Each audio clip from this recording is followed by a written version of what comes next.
Bismillahirrahmanirrahim. Assalamualaikum warahmatullahi wabarakatuh.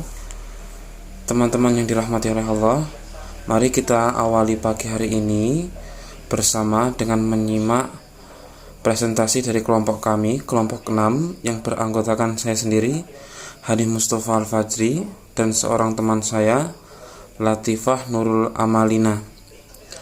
Pada kesempatan kali ini saya ingin menjelaskan secara singkat saja tentang peranan administrator pendidikan, para ahli, peran guru, dan peran orang tua sebagai pengembang dari kurikulum. Sejatinya pengembangan kurikulum itu meliputi 3 hal. Yang pertama adalah perencanaan, yang kedua adalah penerapan, yang ketiga adalah tahap evaluasi. Pengembangan kurikulum merupakan proses penyusunan kurikulum dan kegiatan-kegiatan yang ada di dalamnya, sehingga kurikulum dapat dijadikan bahan ajar dan juga acuan yang digunakan dalam rangka mencapai tujuan pendidikan nasional. Adapun peran administrasi pendidikan, para ahli, peran guru, dan peran orang tua sebagai pengembang kurikulum adalah yang pertama, mengembangkan kurikulum. Yang kedua, menyusun dasar-dasar hukum. Yang ketiga, menyusun kerangka serta program dari kurikulum. Pengembangan kurikulum juga memerlukan suatu pikiran atau pemikiran. Maka pemikiran para ahli, baik ahli pendidikan atau tenaga pendidikan atau ahli kurikulum, sangatlah diperlukan dalam proses ini. Adapun guru tidak ikut dan ambil andil dalam perumusan kurikulum.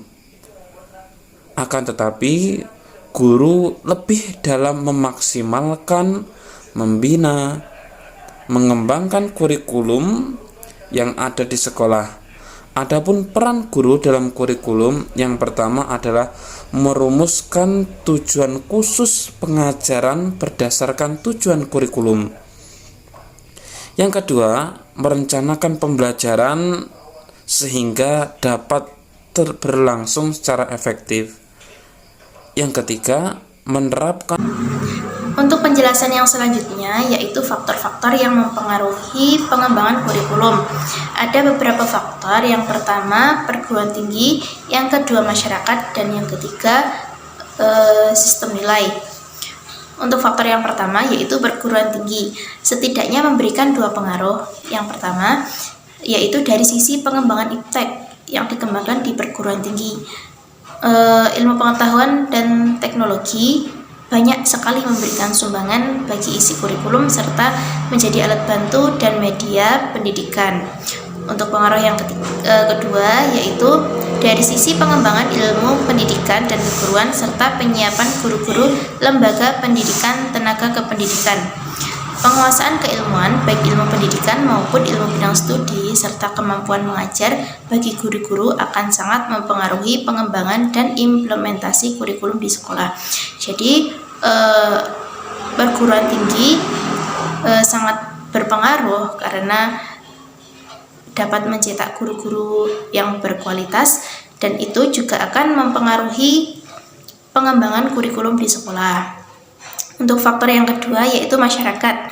Sekolah merupakan bagian dari masyarakat yang bertugas mempersiapkan anak didik untuk dapat hidup secara bermartabat di masyarakat. Masyarakat juga sangat mempengaruhi sekolah yang berada di lingkungannya. Jadi, masyarakat dan sekolah itu sangat berkesinambungan dan juga saling membutuhkan. Isi dari kurikulum juga sebaiknya mencerminkan kondisi masyarakat tersebut serta dapat memenuhi kebutuhan dan tuntutan mereka. Untuk faktor yang ketiga, yaitu sistem nilai. Sekolah sebagai lembaga masyarakat bertanggung jawab dalam pemeliharaan dan pewarisan nilai-nilai positif yang tumbuh di lingkungannya. Sistem nilai dalam kehidupan bermasyarakat seperti nilai moral, nilai keagamaan, sosial, budaya, maupun nilai politik. Sistem nilai yang akan dipelihara dan diteruskan tersebut harus diintegrasikan dalam kurikulum. Sekian penjelasan dari kelompok kami. Apabila ada kurang lebihnya kami mohon maaf. Wassalamualaikum warahmatullahi wabarakatuh.